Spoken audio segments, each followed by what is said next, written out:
Alam mo, kaya pinapabayaan ng Diyos na makasalubong ka, makakilala ka, maging associate ka ng taong masasama para mahikayat mo sila sa kabutihan. Hindi para ikaw ang magkasala. Yun ang gusto ng Diyos. Kumbaga, para tayong mga ahente ng Diyos, nilalagay ka sa gitna ng mga walang hiya, mga siraulo, mga magnanakaw, para yung mga tao na yon maturuan mo ng salita ng Diyos. 10:16 ng Mateo.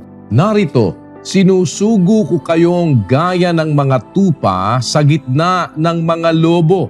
Mangagpakatalino nga kayong gaya ng mga ahas at mangagpakatimtimang gaya ng mga kalapati. Sabi ng Panginoong Hesus sa mga unang Kristiyano, sinusugo ko kayo sa gitna ng mga lobo na para kayong tupa.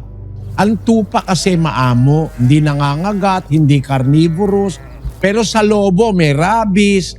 Larawan ng mga taong nakakahawa, may rabies. Yung mga lobo, yung mga taong masasama. Ang sabi ng Panginoong Hesus, sinusugo ko kayo gaya ng tupa sa gitna ng mga lobo. Inilalagay ka nga dun para magpakatalino ka gaya ng ahas, magpakatimtiman ka gaya ng kalapati. Ang ibig sabihin, gagawin ka ng Diyos na halimbawa sa gitna ng masasamang tao.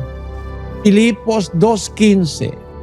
Upang kayo'y maging walang sala at walang malay, mga anak ng Diyos na walang dungis, sa gitna ng isang lahing liko at masama, na sa gitna nila ay lumiliwanag kayong tulad sa mga ilaw sa sanglibutan.